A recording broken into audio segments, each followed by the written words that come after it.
Bismillahirrahmanirrahim. Assalamualaikum warahmatullahi wabarakatuh. Alhamdulillah. Wassalatu wassalamu ala rasulillah. Wala hawla wala quwwata illa billahil aliyyil azim. Allahumma la sahla illa ma ja'altahu sahla. Wa anta ya hayyu ya qayyum taj'alul hasna idza syi'ta sahla. Allahumma rzuqnal ikhlas wa fil qawli wan niyyati wal amal. Rabbi syrah li sadri wa yassir li amri wahlul 'uqdatam min lisani yafqahu qawli. Alhamdulillah, pada hari ini kita dapat bertemu kembali untuk menyambung pembahasan sebelumnya. Pembahasan sebelumnya kita telah jelaskan tentang makna syahadat pertama sampai sifat-sifat Allah Al-Wahid, Al-Awwal, kemudian Al-Wahid, Al-Ahad, Al-Awwal, Al-Qadim. Sekarang kita lanjut ke sifat Allah Al-Hayy, Al-Qayyum dan beberapa sifat yang lain. Nah, kita mulai. Qala al-muallifu rahimahullah. Al-Hayy, yang maha hidup.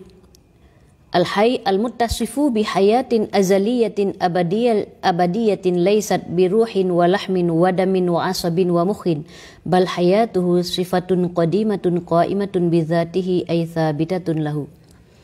Apa arti Al-Hayy? Al-Hayy artinya bahwa Allah bersifat dengan sifat yang maha hidup.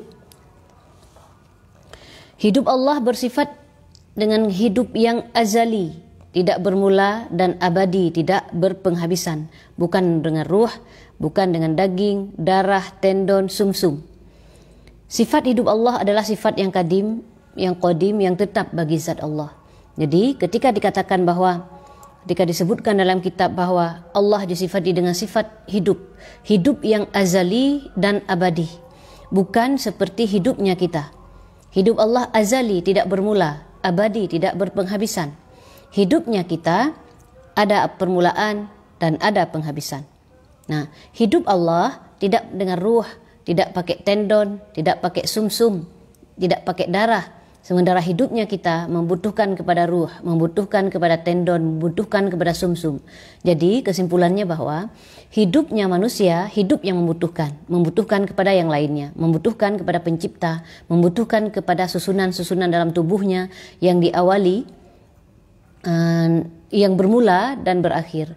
Allah yang menciptakan pada tubuh manusia itu ada darah, ada ruh, ada tendon, ada sumsum.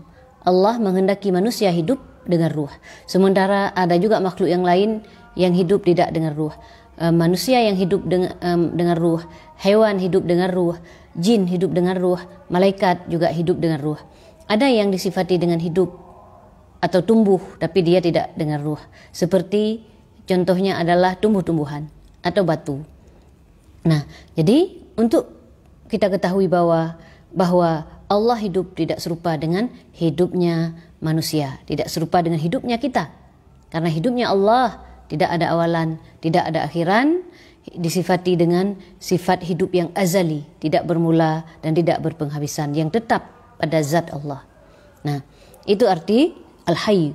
Kemudian Al-Qayyum, Al-Qaim bi nafsihi alladzi la yahtaju li ghairihi. Allah disifati dengan sifat Al-Qayyum. Apa arti Al-Qayyum? Allah disifati dengan sifat tidak membutuhkan kepada selainnya. Itulah Al-Qayyum. Jadi ketika kita membaca ayat kursi ada sifat Hayyu, ada sifat Al-Qayyum. Ketika kita mempelajari ilmu tauhid, kita jadi mengetahui bahwa sesungguhnya makna Al-Qayyum adalah Allah tidak membutuhkan kepada selainnya. Selain Allah membutuhkan kepada Allah. Nah, ketika kita katakan bahwa Allah tidak membutuhkan kepada selainnya, selain Allah kan makhluk, benda selain Allah. Allah tidak membutuhkan kepada benda, Allah tidak membutuhkan kepada makhluknya. Allah tidak membutuhkan kepada arash, Allah tidak membutuhkan kepada malaikat, Allah tidak membutuhkan kepada seluruh makhluk. Allah tidak butuh kepada langit. Karena semua ini adalah ciptaannya Allah. Allah menciptakan arash untuk membuktikan kekuasaannya, bukan untuk menjadikan tempat bagi zatnya. Allah menciptakan langit, langit itu adalah tempat bagi malaikat. Allah menciptakan bumi, tempat bagi manusia. Jadi Allah tidak membutuhkan seluruh makhluknya. Karena jika membutuhkan, menafikan sifat ketuhanan. Tidak layak menjadi Tuhan yang membutuhkan. Yang membutuhkan tidak layak jadi Tuhan. Jadi yang membutuhkan itu siapa? Makhluk yang membutuhkan kepada Allah. Bahkan juga Allah tidak membutuhkan kepada ibadah kita. Allah juga tidak membutuhkan kepada solat kita. Siapa yang membutuhkan solat, ibadah adalah kita sendiri. Allah tidak membutuhkan seluruh makhluknya. Itu yang harus inilah ilmu tauhid, supaya kita mengetahui mana perbedaan antara makhluk, khalik. Khalik, syarat menjadi Tuhan itu ya tidak membutuhkan. Ya, sehingga jika membutuhkan tidak layak jadi Tuhan. Itu aja. Nah, itulah sifat Al-Qayyum. Kemudian setelah Al-Qayyum, Allah bersifat Ad-Daim. Alladzi la yalhaqu wa la yajuzu alaihi al-fana, li'anna al-fana'a yastahilu alaihi aqlan, fala daima bihadzal ma'na illa Allah Ta'ala. Allah bersifat Ad-Daim. Apa arti Ad-Daim? Yang tidak dikenai dan tidak berlaku baginya kepunahan. Allah tidak dikenai dan tidak berlaku baginya kepunahan. Karena kepunahan mustahil baginya secara akal. Jadi tidak ada yang kekal atau Ad-Daim dengan makna ini kecuali hanya Allah Ta'ala. Kenapa disebut tidak ada yang kekal dengan makna ini kecuali hanya Allah Subhanahu wa Ta'ala? Karena Allah menciptakan makhluk lain, ada juga yang dikekalkan oleh Allah. Ada namanya surga, ada namanya neraka yang Allah kekalkan. Dan seluruh penduduk yang ada di surga dan seluruh yang ada di neraka itu kekal. Ini kan kekal juga. Sementara Allah telah kita bacakan tadi bahwa Allah bersifat kekal.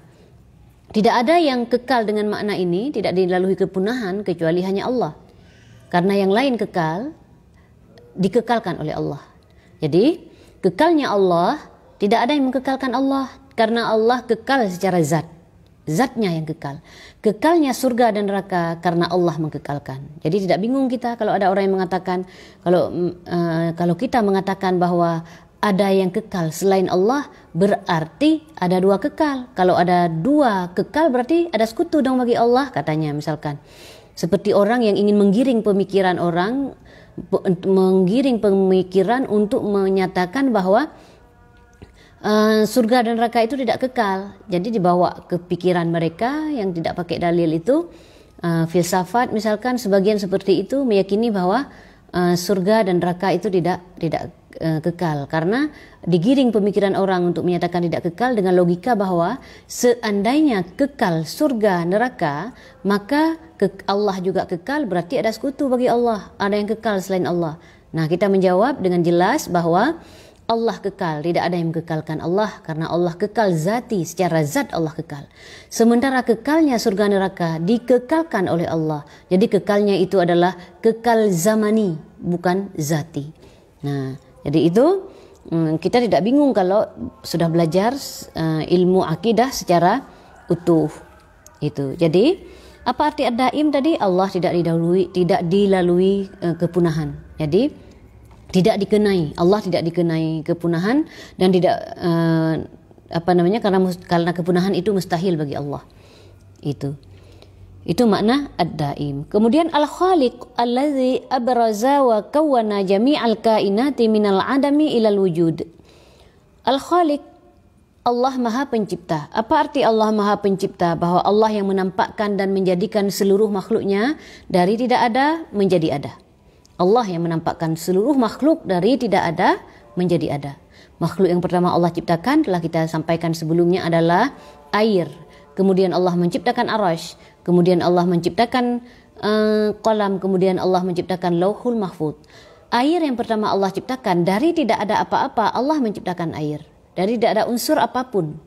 Jadi hanya Allah pencipta satu-satunya yang menciptakan seluruh makhluknya, yang menampakkan seluruh makhluknya dari tidak ada menjadi ada. Nah, seluruh makhluk Allah ciptakan. Bukan terjadi dengan sendirinya. Hanya Allah satu-satunya pencipta. Dari tidak ada menjadi ada. Itu pencipta, Allah disifati dengan pencipta. Sementara kita kadang-kadang disifati juga mencipta, gitu kan? Tapi bukan dari makna dari tidak ada menjadi ada. Karena kalau manusia atau kita manusia menciptakan sesuatu, itu dari sesuatu yang telah Allah ciptakan. Itu otak kita Allah yang ciptakan, bahan bakunya Allah yang ciptakan. Manusia hanya diberikan kemampuan oleh Allah untuk berbuat sesuatu dari sesuatu yang telah Allah ciptakan. Sementara Allah pencipta dari tidak ada menjadi ada, yang menampakkan seluruh makhluknya dari tidak ada menjadi ada. Manusia diciptakan oleh Allah dari tidak ada menjadi ada. Manusia yang pertama adalah Allah ciptakan adalah Nabi Adam, tanpa bapa, tanpa ibu. Allah kuasa menciptakan Nabi Adam tanpa bapa, tanpa ibu. Nah, sehingga manusia itu bukan dari monyet, karena Allah yang menciptakan dari manusia itu, jenis manusia memang dari Nabi Adam. Dan Nabi Adam itu bukan orang yang bukan manusia seperti monyet. Nabi Adam itu ganteng, rupawan, tinggi badannya, tidak juga telanjang. Jadi jangan dikatakan bahwa manusia dari monyet. Jadi teori Darwin itu ditolak secara agama. Jangan kita yakini bahwa manusia dari monyet. Allah yang telah menciptakan manusia dari tidak ada menjadi ada. Bukan dari monyet. Itu ya, teori evolusi Darwin dikritisi dari Islam secara dalil. Tidak mungkin manusia itu dari monyet. Ingat, kalaupun dulu ada umat Nabi yang telah menjadi monyet, mereka telah mati semua, tidak ada yang berkembang biak. Jadi, mohon kehati-hatian kita. Jangan sampai mengatakan manusia itu dari monyet, karena dapat merusak akidah kita. Jelas Allah telah menciptakan manusia yang pertama adalah Nabi Adam, bukan dari monyet. Itu penemuan-penemuan orang-orang seperti Charles Darwin. Itu orang-orang yang tidak percaya pada Tuhan. Itu orang-orang yang berpikir ternyata sampai pikiran mereka pada manusia itu berasal dari monyet. Tidak, kalau dalam Islam jelas dikatakan bahwa manusia itu bukan dari monyet, tapi dari keturunan dari Nabi Adam, yang telah Allah ciptakan Nabi Adam tanpa ayah dan tanpa ibu. Jadi satu-satunya pencipta adalah Allah. Bukan juga makhluk mati menciptakan makhluk hidup, tidak. Semuanya itu Allah yang ciptakan. Bukan larva menciptakan daging busuk menciptakan larva, tidak. Daging busuk Allah yang ciptakan. Larva juga Allah yang ciptakan. Tidak ada pencipta selain Allah. Itu. Kemudian Allah disifati dengan sifat Ar-Raziq, alladzi yusilul arzaqa ila ibadih. Allah disifati dengan sifat Ar-Raziq. Apa arti Ar-Raziq? Bahwa Allah yang telah menyampaikan rezeki kepada para hambanya.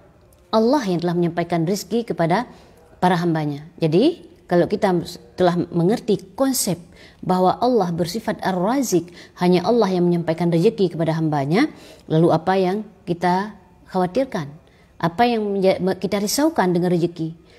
Kita hanya berusaha dengan usaha-usaha yang dibenarkan dalam syarak, tidak mencari rezeki dengan cara yang haram. Namun hasilnya kita serahkan kepada Allah. Allah lah yang telah menentukan rezeki, yang menyampaikan rezeki kepada seluruh makhluknya. Coba, kalau kita menciptakan rezeki sendiri, sungguh orang gila itu akan mati. Jadi hakikat rezeki itu dari Allah. Tampaknya kita yang bekerja, tapi rezeki sesungguhnya dari Allah. Orang yang beriman tidak akan khawatir dengan rezeki. Orang yang beriman tawakal kepada Allah, karena rezeki telah Allah tentukan sebelum kita lahir, sehingga tidak perlu kita sampai gontok-gontokan, sampai marah-marah ketika hanya persoalan uang. Carilah rezeki, dibenarkan cari rezeki dengan cara yang dibenarkan dalam agama. Rezeki itu ada yang halal, ada yang haram.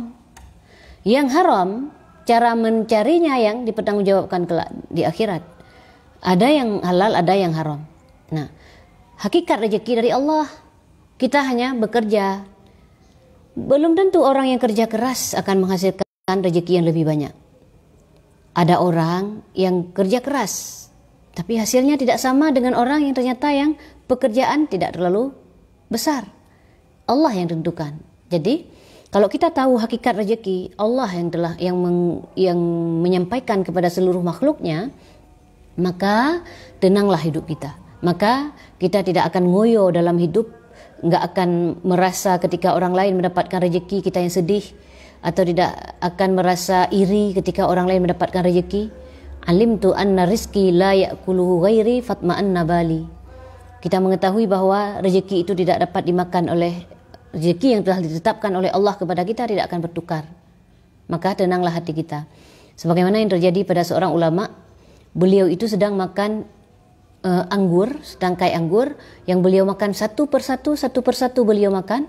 Lalu ketika pada buah yang terakhir beliau kesedak, lalu keluar buah itu, diambil anak kecil lalu dimakan. Disitulah beliau berkata perkataan yang barusan saya sampaikan. Alimtu anna rizqi la ya'kuluhu ghairi fatma'anna bali. Aku jadi mengerti bahwa rezekiku tidak akan dapat dimakan oleh orang lain, maka tenanglah hatiku. Begitu orang beriman, tenang hatinya. Seberapapun tawakal kita kepada Allah, seberapapun kita bekerja yang penting halal tadi, seberapapun rezeki serahkan kepada Allah. Allah yang tentukan banyak atau sedikit. Yang paling penting itu rezeki adalah berkah. Bukan berarti jumlah banyak memberikan ketenangan hidup. Belum tentu banyak rezeki sama dengan tenang hidup. Karena rezeki yang tidak berkah juga banyak, rezeki yang haram juga ada. Nah, hakikat rezeki adalah keberkahan, sedikit tapi berkah. Dan hakikat rezeki adalah yang telah lewat kita makan, itulah yang ternyata rezeki kita. Karena kalau bukan rezeki kita, kalau Allah tidak tetapkan kepada kita, ada aja cara untuk nggak nyampe ke kita. Kadang kita sudah beli sesuatu, mau dimakan lupa.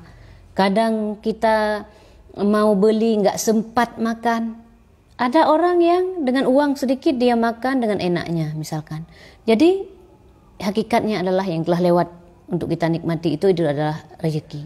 Jadi akhirnya tidak perlu risau dengan rezeki, tidak perlu juga kita terlalu menahan-nahan untuk tidak berbuat amal kebaikan dengan harta kita, tidak menyedekahkan, tidak mempergunakan kepada untuk menafkahkan kepada hal-hal yang diperintahkan oleh Allah kepada jalan agama, takut kurang rezeki, tidak. Bahkan ketika diinfakkan, ketika disedekahkan, rezeki biasanya akan bertambah. Jadi tawakal kita. Allah yang telah menentukan rezeki. Berapapun terima saja. Tidak usah risau dengan rezeki sampai bekerja siang malam sampai tidak sempat mencari ilmu agama, saking sibuknya mencari rezeki. Tapi ternyata setelah dia dapat, juga nggak dapat dia nikmati. Yang penting hidup kita harus seimbang. Ada untuk mencari rezeki, ada waktunya untuk mendalami ilmu agama, lalu kita amalkan. Nah, itulah Allah bersifat dengan sifat Ar-Razzaq, bahwa Allah lah yang menyampaikan rezeki kepada seluruh makhluknya. Orang gila pun enggak lapar. Burung yang tidak berakal pun tidak lapar. Burung keluar pagi, pulang sore, mereka sudah kenyang. Ini bukti bahwa Allah yang menentukan rezeki. Nah, selanjutnya Allah bersifat dengan sifat Al-Alim, Al-Muttasifu bi sifatil ilmi al-azali al-abadi alladzi la yataghayyaru wa la yazidu wa la yanqusu wa la yatajaddadu fa huwa ta'ala alimun la kal ulama lianna ilmahu qadimun wa ilma ghairihi hadithun. Allah disifati dengan sifat maha mengetahui. Apa yang dimaksud Allah maha mengetahui? Allah maha mengetahui maksudnya adalah Allah bersifat dengan sifat ilmu yang azali. Ilmu Allah tidak bermula, bukan seperti ilmu kita yang ada permulaan. Ilmu Allah tidak ada permulaan, tidak diawali. Ilmu kita ketika kita baru lahir, kita tidak tahu apa-apa. Lalu berproses pelan-pelan, bisa bicara, setelah bisa bicara, lalu bisa yang lain-lainnya. Apakah begitu lahir kita langsung bisa matematika? Kan tidak. Berproses, karena ilmu kita itu ada awalan. Nah, ilmu Allah itu tidak ada awalan. Azali ilmu Allah tidak ada awalan.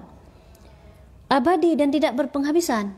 Ilmu Allah azali dan abadi. Bukan seperti ilmu kita tadi, tidak berubah. Ilmu Allah tidak berubah, tidak bertambah, tidak berkurang, dan tidak berlaku baginya ilmu baru. Bagi kita berlaku ilmu baru. Bagi kita bertambah ilmu, berkurang ilmu, bertambah ketika belajar, berkurang ketika malas belajar, berkurang ilmu kita. Ini manusia. Allah tidak disifati dengan sifat perubahan. Karena yang berubah itu tidak layak jadi Tuhan. Jadi at-taghayyur min aqwa alamatil hudus. Perubahan ciri terkuat bahwa dia adalah baharu. Ciri terkuat baharu adalah ada perubahan. Sementara Allah bersifat baqa, tidak ada perubahan bagi Allah. Nah, ilmu Allah juga tidak berubah-ubah. Bukan seperti ilmu kita tadi, diawali kita, kemudian bertambah, ketika malas berkurang, kemudian habis ketika kita mati. Ilmu Allah tidak seperti itu, tidak bertambah, tidak berkurang. Ilmu Allah juga bukan seperti ilmu ulama. Karena ilmu Allah itu qadim, ilmu ulama juga ada perubahan. Hanya ilmu Allah yang tidak ada permulaan dan tidak ada penghabisan, tidak ada perubahan ilmu Allah. Allah mengetahui segala sesuatu, bahkan yang terjadi hari ini, yang terjadi dengan teknologi canggih seperti ini, itu telah Allah tentukan. Karena tidak ada yang baru bagi Allah. Baru terjadi bagi kita, tapi tidak ada yang baru bagi Allah. Baru terjadi pada kita dengan internet sekarang, dengan ternyata harus daring, ternyata harus ada namanya Android. Dulu nggak ada, dulu hanya telepon biasa, hanya telepon teton dulu misalkan. Itu kemudian ketika sekarang ada telepon, ada Android, ada alat komunikasi yang lebih canggih, bukan berarti Allah tidak mengetahuinya. Dalam ilmu Allah, Allah mengetahui, bahkan Allah yang menciptakan, bahkan Allah yang mentakdirkan, bahkan Allah yang menciptakan manusia mampu membuat Android, mampu menemukan Android. Tidak ada yang baru bagi ilmu Allah yang disamakan dengan ilmu kita. Bahkan ilmu dokter, ilmu ulama, ilmu dokter sekalipun, mereka ada permulaan dan ada penghabisan. Bahkan coba kita lihat, kadang-kadang anak yang telah ditentukan oleh dokter dia laki-laki, ternyata lahir perempuan. Ini bukti terbatasnya ilmu manusia. Udah pakai alat, masih keliru kadang-kadang. Tapi ilmu Allah, Allah mengetahui kapan si fulan lahir, detik kapan, bagaimana, apa jenis kelaminnya. Sebelum terjadi Allah tahu, yang akan terjadi bagaimana terjadinya juga Allah tahu. Itu yang sudah terjadi apalagi. Allah Maha mengetahui dan tidak ada perubahan. Pengetahuan Allah, ilmu Allah tidak ada perubahan. Beda dengan ilmu kita. Jadi jangan dikira, jadi Allah tahu. Na'udzubillah, jangan ragu dengan ilmu Allah. Allah mengetahui segala sesuatu sebelum diciptakan. Setelah diciptakan, Allah mengetahui bagaimana terjadinya, Allah mengetahui. Bahwa siapa saja yang hari ini mendengarkan pengajian misalkan, Allah juga Allah mengetahui, sementara kita tidak bisa menerka. Tidak bisa menerka berapa orang, tidak bisa kita terka. Allah mengetahui berapa orang, kenapa, semua Allah tahu. Itu ya, tidak sama dengan ilmu kita. Masya Allah, Allah mengetahui segala sesuatu.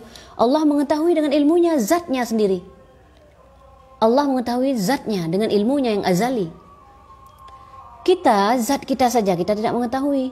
Makanya nggak boleh kita berpikir tentang Allah. Zat Allah adalah hakikat adanya Allah yang tidak serupa dengan makhluk. Hanya Allah yang mengetahuinya. Kita tentang diri kita aja tidak tahu. Kita mau, misalkan kita, kalau kita tanyakan berapa jumlah rambut yang ada di kening kita, ada yang tahu? Berapa jumlah rambut kita? Kita nggak tahu. Allah yang mengetahui. Allah lebih tahu tentang kita daripada kita sendiri.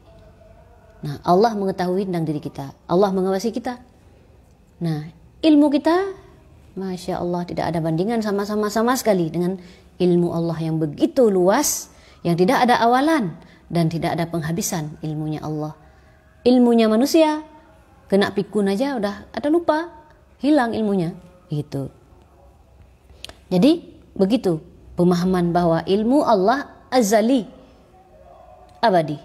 Ilmu Allah tidak berawal, tidak ada penghabisan, tidak berubah, tidak tidak diperbaharui, tidak berkurang, tidak bertambah, tidak berubah, tidak berkurang, tidak bertambah.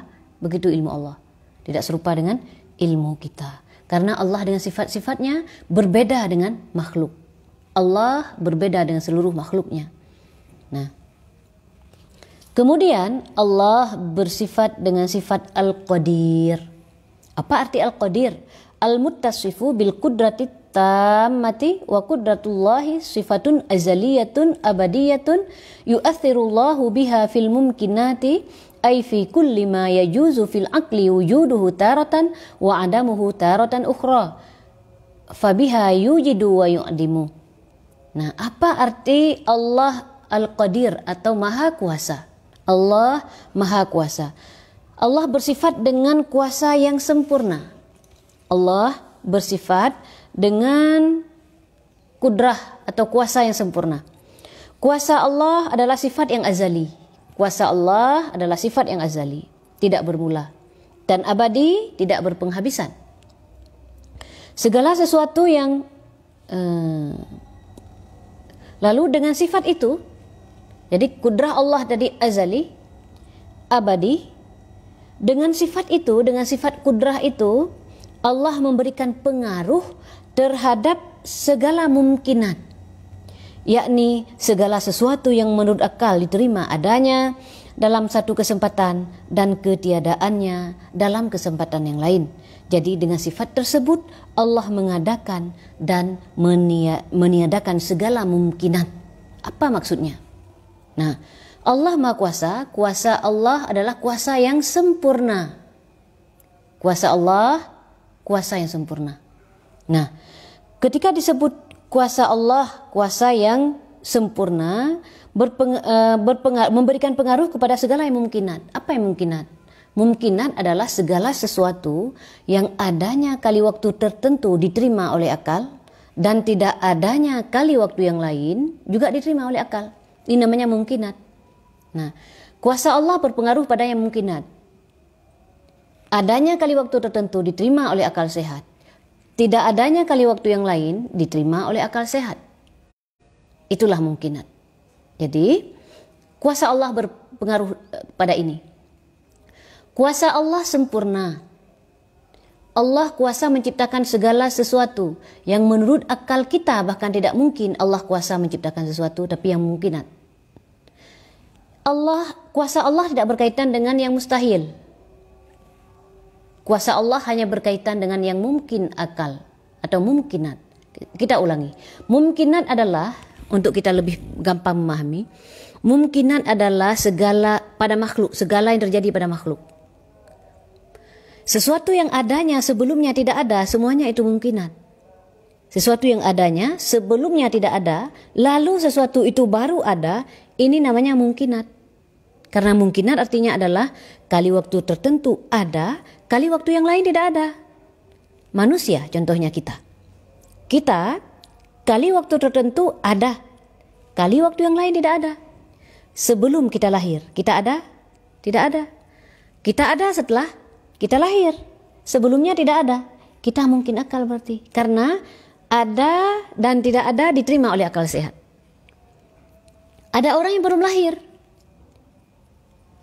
Anak, cucu orang yang belum lahir, itu mungkinat juga. Boleh ada, boleh tidak ada. Boleh jadi punya anak, boleh jadi tidak punya anak. Ini namanya mungkinat.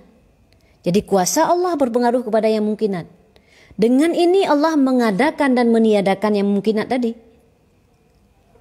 Adanya, walaupun menurut akal sehat, walaupun menurut akal kita, itu luar biasa. Allah kuasa menciptakannya. Mana contohnya mungkinan itu yang luar biasa? Ada mukjizat Nabi misalkan. Nabi Muhammad naik ke langit ketika Mi'raj. Ini mungkinat. Walaupun itu kejadian yang luar biasa. Nabi Muhammad naik ke langit hanya dalam satu malam, tidak penuh satu malam. Itulah akal sehat menerima adanya kali waktu tertentu.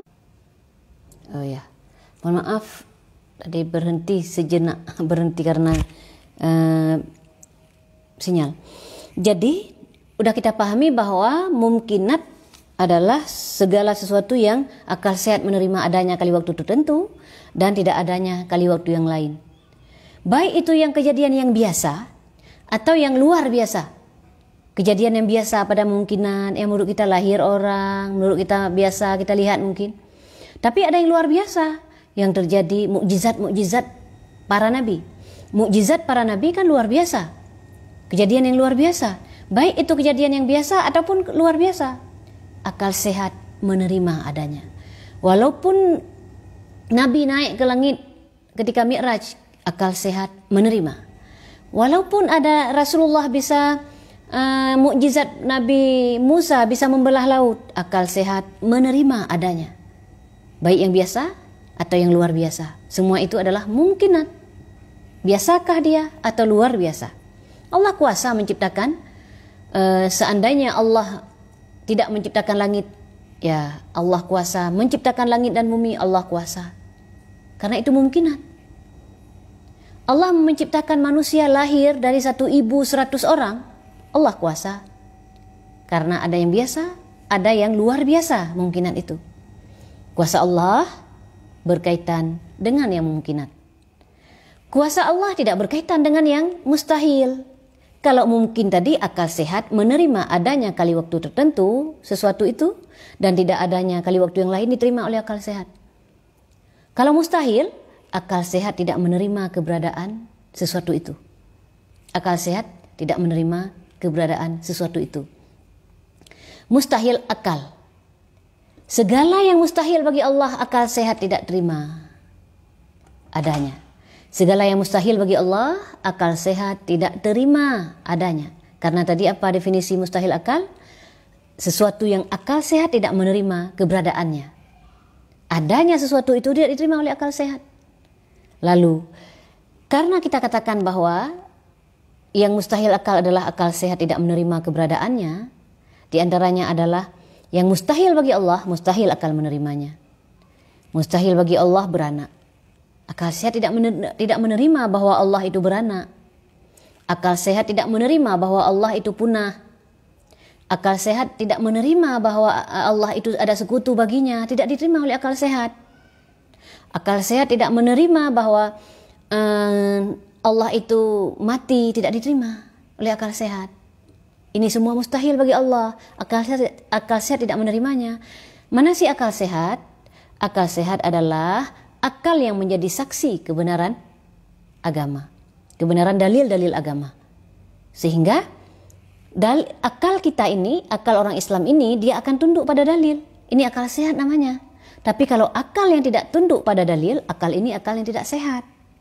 Itu secara tauhid. Jadi dia tidak sehat akalnya karena tidak mau tunduk pada dalil. Dia lebih mengutamakan logika dia nomor satu.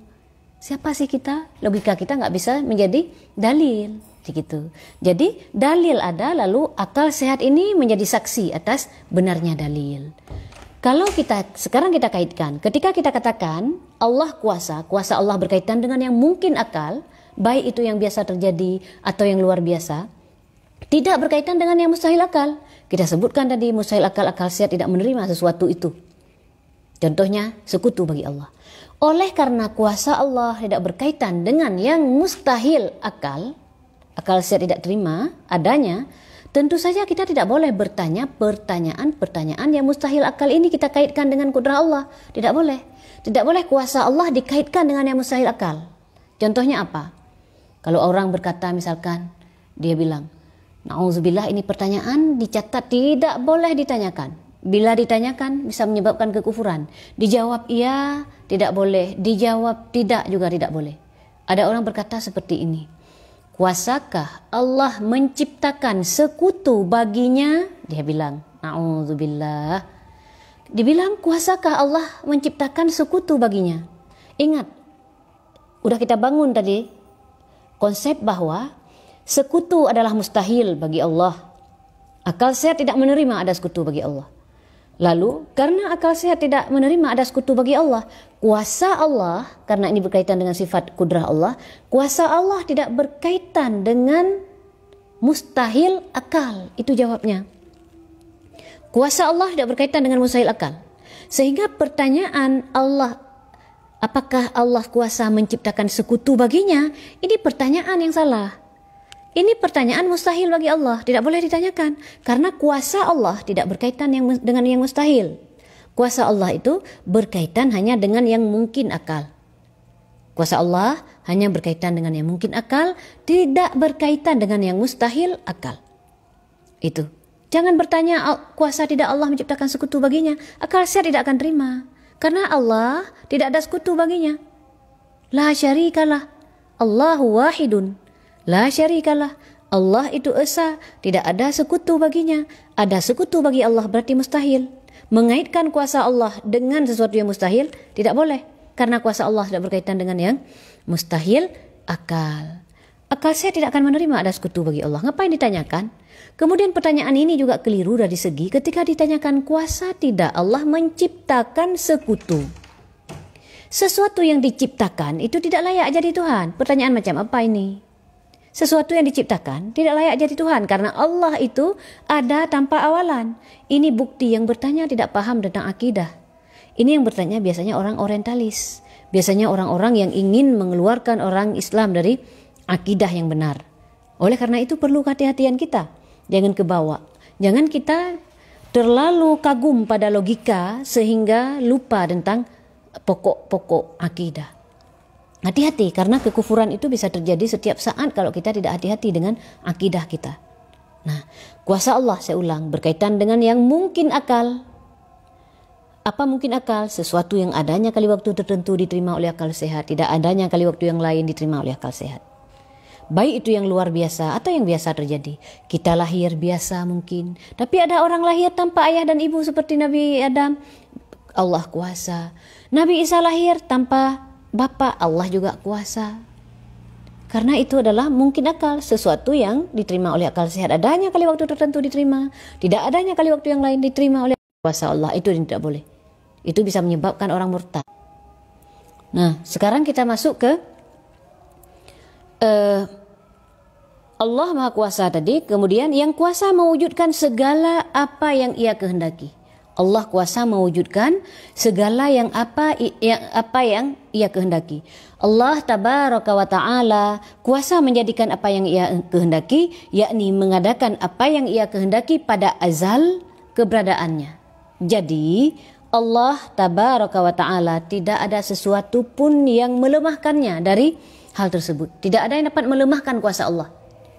Nah, Allah melakukan apa yang Ia kehendaki tanpa kesulitan dan tanpa ada satu pun yang dapat menghalangi dan mencegahnya. Allah menjadikan sesuatu dengan sifat kuasanya tanpa ada kesulitan dan tanpa ada sesuatu yang mencegahnya.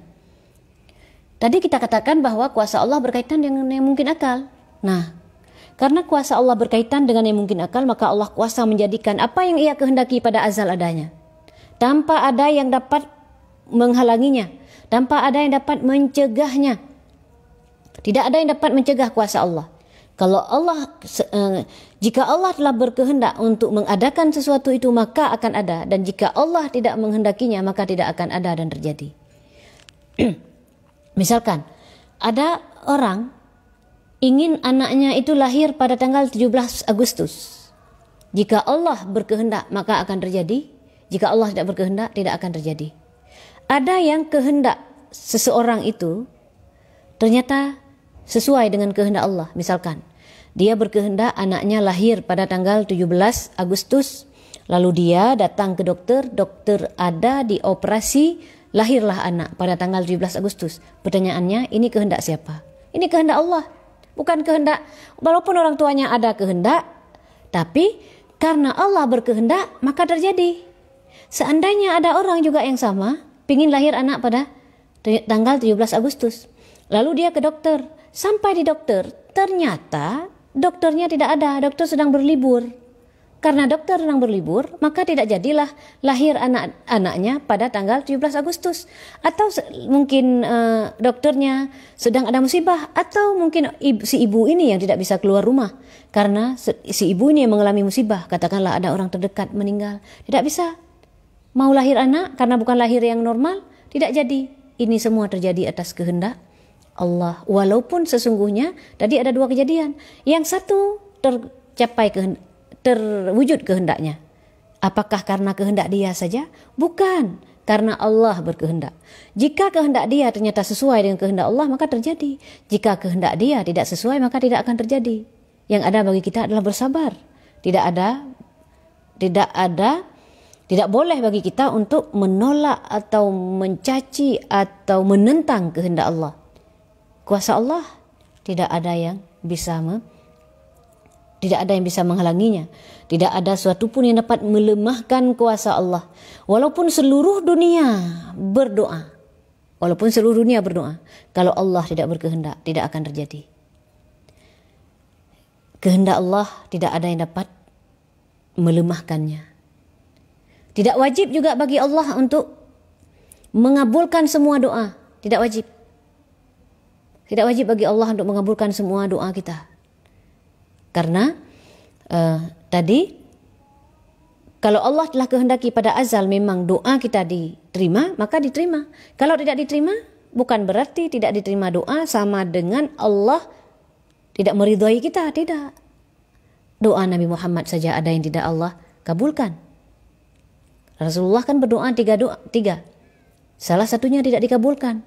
Ini bermakna bahwa tidak mesti, padahal Rasul Nabi Muhammad itu adalah manusia yang paling mulia, yang paling dicintai oleh Allah. Tidak ada manusia yang lain yang dicintai oleh Allah melebihi, tidak ada makhluk yang lain dicintai oleh Allah melebihi Rasulullah Muhammad sallallahu alaihi wasallam. Tapi ada doanya yang tidak diterima oleh Allah. Ini menjadi pelajaran bagi kita. Tidak wajib bagi Allah untuk menerima semua doa kita. Itu tidak wajib. Kalau ada orang berkata bahwa Allah merubah kehendaknya karena doa kita, ini keliru. Karena kehendak Allah tidak berubah. Kehendak Allah tidak berubah. Tidak dengan doa kita. Tidak berubah-ubah kehendak Allah. Kalau memang ternyata kita berdoa diterima oleh Allah karena memang ketetapan Allah bahwa akan diterima doa kita. Allah pada azal telah menetapkan diterima. Pada azal telah ditetapkan oleh Allah doa kita diterima. Kita baru berdoa sekarang. Tapi Allah telah mengetahui dengan ilmunya kita akan berdoa. Diterima tidak diterima Allah yang tahu. Kita lalu ngapain kita berdoa kalau tidak wajib bagi Allah untuk diterima dan tidak akan berubah. Enggak boleh kita mengatakan takdir Allah berubah dengan doa karena takdir Allah tidak berubah. Untuk apa kita berdoa? Berdoa adalah sebagai bukti kepasrahan kita kepada Allah. Berdoa adalah ibadah. Ibadah kita kepada Allah. Bukan berarti wajib bagi Allah untuk menerimanya. Jadi doa tidak merubah takdir. Kita perlu mengoreksi bahasa dengan orang yang berkata doa dapat merubah takdir, keliru. Karena kenapa? Karena kuasa Allah, takdir Allah tidak berubah. Allah dan sifat-sifatnya tidak berubah. Perubahan itu menunjukkan lemah. Allah tidak bersifat lemah, ingat. Allah jika merubah takdir berarti lemah. Oh, si fulan sayang, hai. Akhirnya karena sayang diubah. Na'udzubillah. Itu sifat makhluk yang seperti itu. Allah tidak serupa dengan makhluknya dari segala segi. Jadi, jika diterima doa pada azal Allah tetapkan diterima. Jadi kalau ada orang yang berkata bahwa kan ada dalam hadis katanya tidak ada yang berubah doa kecuali tidak ada yang dapat menolak takdir kecuali doa. Ini ada penjelasan hadis ini. Tidak dipahami secara zahirnya. Karena yang dimaksud adalah tidak berubah tidak merubah doa kecuali tidak merubah takdir kecuali doa itu. Yang dimaksud adalah takdir yang muallak. Takdir muallak pun bukan berubah, tapi terkait dengan catatan malaikat, terkait dengan muallak pada catatan malaikat, terkait pada catatan malaikat. Malaikat sendiri enggak tahu mana yang kita pilih. Jika si fulan silaturahmi akan panjang umur. Jadi ada dua pilihan. Ketika yang terjadi ternyata silaturahmi, jadi malaikat tinggal menjalankan yang panjang umur. Gitu. Dihapus yang tidak. Jika bersilaturahmi umurnya 100 tahun. Jika tidak bersilaturahmi umurnya 70 tahun misalnya. Yang terjadi pada kita, malaikat pun enggak tahu. Allah yang tahu. Ini yang terkait pada catatan malaikat. Bukan juga berarti bahwa takdir yang muallak itu berubah. Tidak juga. Takdir muallak itu terkait pada catatan malaikat saja. Tapi ketentuannya adalah Allah yang tahu. Itu. Malaikat tidak tahu mana yang terjadi. Ketika terjadi baru eksekusi malaikat. Nah, jadi demikian bahwa kuasa Allah telah kita jelaskan berkaitan dengan yang mungkin akal, tidak berkaitan dengan yang mustahil akal. Sehingga pertanyaan yang mustahil akal langsung di-cut, tidak boleh. Apa contohnya tadi? Ada orang bertanya, kuasa tidak Allah menciptakan sekutu baginya, tidak boleh ditanyakan pertanyaan ini. Yang bertanya pertanyaan ini keluar dari Islam karena dia telah mengaitkan kuasa Allah dengan yang mustahil. Yang menjawab, iya Allah kuasa telah menetapkan ada sekutu bagi Allah, berarti dia juga keluar dari Islam. Kafir. Karena kenapa? Karena telah menetapkan ada sekutu bagi Allah. Katanya ada sekutu bagi Allah. Kuasa katanya. Yang mengatakan Allah tidak kuasa karena takut mengatakan Allah tidak yang mengatakan Allah kuasa karena takut tidak mengatakan Allah kuasa, ini kufur. Yang mengatakan tidak kuasa juga kufur. Jadi pertanyaan ini ditanyakan salah, dijawab salah, Dijawab iya salah, dijawab tidak salah. Dan pertanyaan-pertanyaan lain yang sering membuat kacau pikiran orang. Contohnya kuasa tidak Allah menciptakan, kata mereka ya, ini jangan ditanyakan. Kata mereka, kuasa tidak Allah menciptakan benda yang gede yang Allah tidak sanggup mengangkatnya. Na'udzubillah. Ingat, mengangkat ini bukan sifat Allah. Mustahil bagi Allah. Manusia Allah itu bukan seperti kita.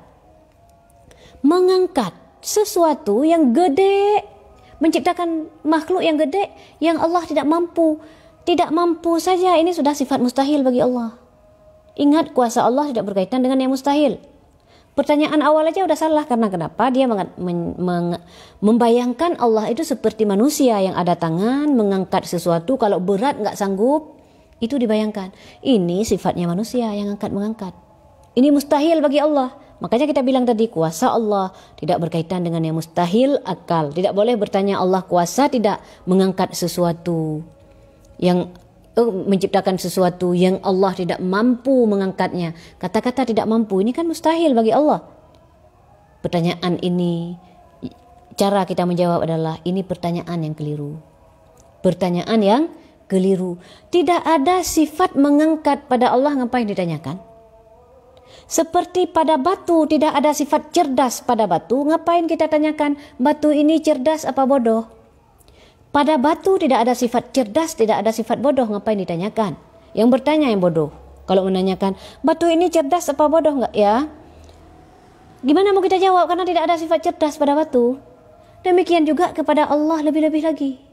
Ini hanya analogi kepada benda ya, tidak persis sama. Tapi kepada Allah pencipta kita, tidak boleh kita tanyakan yang mustahil seperti ini.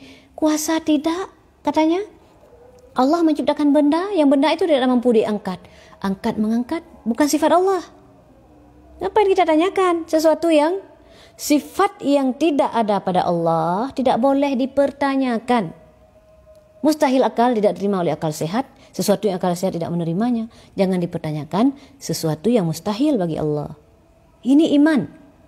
Jadi, setinggi apapun kita belajar, harus tahu bahwa ini dasar pokok keimanan orang Islam. Jangan sampai baru ngambil mata kuliah filsafat aja sudah diajak keluar dari Islam.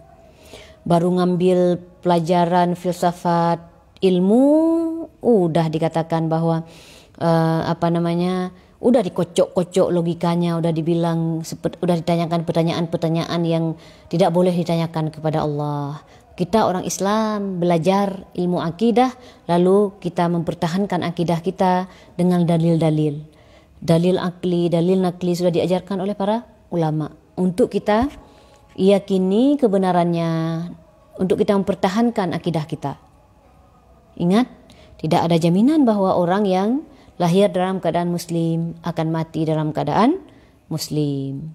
Itu semoga Allah menetapkan kita husnul khatimah. Amin.